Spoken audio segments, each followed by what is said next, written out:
Praise the lord. ప్రభువైన యేసుక్రీస్తు నామం పేరట మీ అందరికీ నా శుభములండి. ఈరోజు బైబిల్ స్టడీలో మనం నేర్చుకోబోతున్న అధ్యాయము కీర్తనలు 62వ అధ్యాయము మనము ధ్యానం చేద్దాము.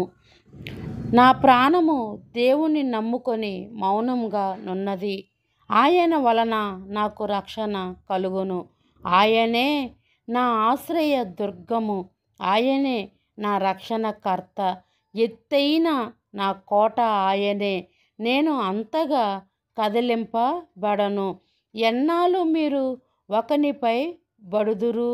ఒరుగుచున్న గోడను పడబోవు కంచెను ఒకడు పడదోయినట్లుగా మీరందరూ ఎన్నాళ్ళు ఒకని పడదోయ చూచుదురు? అతని ఔన్నత్యము నుండి అతన్ని పడదోయుటకే వారు ఆలోచించుదురు. అబద్ధమాడుట వారికి సంతోషము. వారు తమ నోటితో శుభవచనములు పలుకుచు అంతరంగములో దూషించుదురు. నా ప్రాణమా, దేవుని నమ్ముకొని మౌనంగా నుండుము.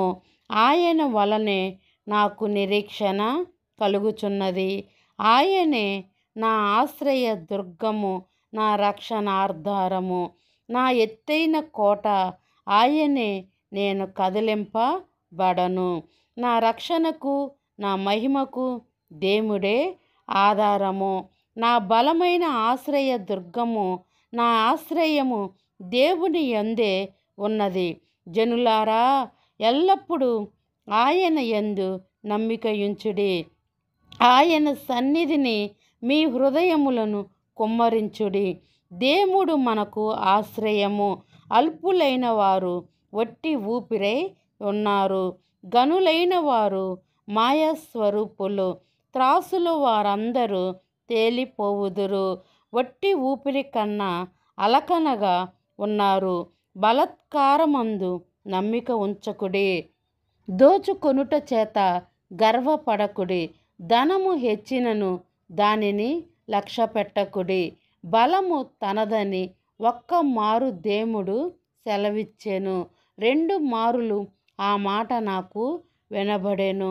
ప్రభువా, మనుషులందరికీ వారి వారి క్రియలు చొప్పున నీవే ప్రతిఫలము ఇచ్చుచున్నావు గాక. కృప చూపుటయు నీది. అర్థమైందా ఈ మాటలు? ఏమైనా కొంచెమైనా ఈ మాటల గ్రహించారా? ఎందుకంటే దేవుడు ఎంత స్పష్టంగా మనకు తెలియచేస్తూ ఉన్నాడో మనము చూడగలం అన్నమాట. దావీదు ఇక్కడ పలుకుతూ ఉన్నాడు, నా ప్రాణము దేవుని నమ్ముకొని మౌనంగా ఉన్నది. ఆయన వలనే నాకు రక్షణ కలుగును. అవును కదా, దేవుడు రక్షించకపోతే, ఆయన రక్షణ మనకి ఇవ్వకపోతే మనము కూడా నశించిపోయేవారము. అంతేకాకుండా నా ఆశ్రయ దుర్గం ఆయనే, నా రక్షణకర్త, ఎత్తైన నా కోట ఆయనే. నేను అంతగా కదిలింపబడను. మనము కూడా ఈ రోజున అనేకమైన నిందలు, శ్రమలు, అవమానాలు, దూషణకరమైన మాటలు వచ్చినప్పుడు మనము కదిలింపకుండా ఉంటున్నామంటే అది కేవలము ఆయనను బట్టి. ఆయనే మనకు ఆశ్రయ దుర్గముగా ఉన్నాడు కాబట్టి. ఎన్నాళ్ళు మీరు ఒకనిపై బడుదురు? అంతే కదా, ఈ దూషణకరమైన మాటలు, అసహ్యకరమైన మాటలతో వారు మాట్లాడుతూ ఉంటారనమాట. ఒరుగుచున్న గోడను పడబోవు కంచెను ఒకడు పడదోయినట్లు మీరందరూ ఎన్నాళ్ళు ఒకని మీద పడదోయ చూచుదురు. ఒక గోడ పడిపోతూ ఉన్నప్పుడు దానికి సపోర్టుగా నిలబడుకోకుండా ఇంకను కూడా ఆ గోడను బలవంతంగా నెట్టివేయాలి, అది పడదోయాలని చూస్తూ ఉన్నారు. ఈ రోజున మనము కూడా శ్రమల్లో, నిందల్లో, అవమానాల్లో ఉన్నప్పుడు చెయ్యి అందించేవారు ఒక్కరు కూడా మన కొరకు లేరన్నమాట. అదే విషయం ఇక్కడ దావీదు జీవితంలో కూడా మనం చూస్తున్నాము. అతన్ని పడదోయాలి, వారు అబద్ధము ఆడి మన మీద వారు సంతోషంగా ఉంటారంట. అంతేకాకుండా వారి నోటి మాటలకంట ఒక్క శుభవచనము కూడా పలకరంట. మరి పైకేమో ఒక్కోసారి ప్రైజ్లాలని చెప్తా మాట్లాడుతూ ఉంటారంట. వారి అంతరంగంలో అయితే ద్వేషము, అసూయతో, దూషణతో కూడా వారు నిండుకుపోయి ఉంటారంట. కానీ దేవుడైతే పై రూపాన్ని చూచువాడు కాదు, హృదయం అంతరంగము మీద అతను దృష్టి ఉంచువాడు. అందుకని మనం ఎల్లప్పుడూ కూడా యథార్థముగా హృదయము దయ కలిగిన హృదయముగా మనము జీవించాలి. ఎందుకంటే దేవుడు భయము లేకపోతే మనము ఏ మాత్రము కూడా హృదయాన్ని శుద్ధి మనం ఉండదన్నమాట. అర్థమయ్యిందా? మనం పై రూపమే కాదు, దేవుడు హృదయం అంతరంగము కూడా చూచువాడు అనమాట. ఈ యొక్క భయము కలిగి మనం జీవించాలి. నా ప్రాణము దేవుని నమ్ముకొని మౌనంగా ఉండదంట, ఆయన వల్లనే నాకు నిరీక్షణ కలుగుచున్నది. ఒక్కొక్కసారి ఆ వాక్యము మనం చదువుతూ ఉన్నప్పుడు మనకు బాధల్లో నెమ్మది ఇచ్చేది ఆయన వాక్యమే అన్నమాట. ఎందుకంటే ఆయనే మనకు ఎత్తైన కోటగా, రక్షణగా, మన ఆశ్రయ దుర్గముగా ఉన్నాడు.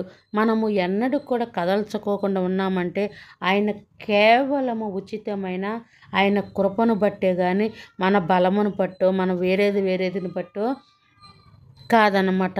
మనకు కృపనిచ్చువాడు, విశ్వాసం ఇచ్చువాడు ఆయనే అనమాట. ఆయన రక్షణ మహిమకు దేవుడే ఆధారము. ఎందుకంటే ఆయనకు రావాల్సిన మహిమను ఏ ఒక్కరికి కూడా చెందనివ్వను అని దేవుడు చెప్తూ ఉన్నట్టు కూడా మనం చూస్తూ ఉన్నాము. మనకు ఆశ్రయ దుర్గం ఆయనేనంట. మనం ఆశ్రయించేది దేవుణ్ణేనంట. మనమైతే ఏ చెట్టు రాయి రప్పని మనం అయితే ఆరాధించటం లేదు కానీ, జీవము లేని వాటిని మనం ఆరాధించటం లేదు కానీ, మనమైతే సజీవుడైన దేవుడను మనము ఆరాధిస్తూ ఉన్నాం. మన సృష్టికర్త ఎవరో మనకు కనులు తెరిసినందుకు దేవుడికే ఆ కృప కలుగును ఇచ్చాడనమాట మనకి. ఎందుకంటే మనము ఆయన దేవుడని మన కనులు తెరవకపోతే, ఆ కృప ఇవ్వకపోతే ఎంత మాత్రము కూడా ఆయనే నిజమైన దేవుడని మనం ఒప్పుకోమన్నమాట. ఆయన సన్నిధి మీ హృదయం కుమ్మరించుడి. దేవుడు మనకు ఆశ్రయము. అల్పమైన వాటి ఉట్టి ఊపిరై ఉన్నాను. మనము ఒక్కొక్కసారి అనేక శ్రమలు, నిందలు, అవమానాల చేత మనం ఆ మార్గము గుండా వెళుతూ ఉన్నప్పుడు మనమైతే ఎవరిని ఆశ్రయించాలి? ఈ లోక జనులను మనం ఆశ్రయించామనుకో, మన ఎదురైతే తీయగా మాట్లాడతారు, మన వెనకైతే వాటిని ఎంత గొప్పగా చెప్పుకోవాలో, ఎంత మన పట్ల వారు సంతోషంగా ఉండాలో అంత విధముగా వారు మనస్సాక్షి లేకుండా మన మీద నిందలు మోపుతూ, అవమానాలు మోపుతూ, అనేకమైన దూషణ మాటలు మాట్లాడుకుంటూ కూడా వారు జీవిస్తారు. మనమైతే ఒక శ్రమ, ఒక నింద, ఒక అవమానం వచ్చినప్పుడు మనుషులను ఆశ్రయించుట కంటే యెహోవానే మనం ఆశ్రయించాలి. ఆయన యందే మనం ఉంచాలి. మనకున్న ధనమును బట్టి కానీ, బలమును బట్టి కానీ, స్నేహితులను బట్టి కానీ, మన యొక్క ఎవ్వరిని బట్టి కూడా మనం అతిశ్రయించవద్దు. ఆ మాటలే ఇక్కడ హెచ్చరిస్తున్నట్టు మనము చూడగలుగుతూ ఉన్నాం. మనము ఎల్లప్పుడూ కూడా మన కను దృష్టి మన దేవుడి పైనే ఉంచుదాం. ఎందుకంటే దేవుడి పైన మనం ఉంచినప్పుడు ఆ యొక్క తిన్నటి మార్గములో మనల్ని దేవుడు నడిపిస్తాడనమాట. అర్థమయ్యిందా? రాజులు నమ్ముట కంటే, అధికారులు నమ్ముట కంటే యెహోవాని ఆశ్రయించటం మేలు అని వాక్యము చెబుతూ ఉంది. అర్థమైందా పిల్లలు? మనం ఎల్లప్పుడూ కూడా మనకు బాధ వచ్చినప్పుడు మనుషులకు చెప్పుకోవద్దు, వాళ్ళని హేళన చేస్తారు. మన పరమ తండ్రికి, మన ఆశ్రయ దుర్గముకి, మన దేవుడికి మనము చెప్పుకుందాం. దీనిలోని భావం మీరు గ్రహించారా? గాడ్ బ్లెస్ యూ పిల్లలు, all of you. God bless you.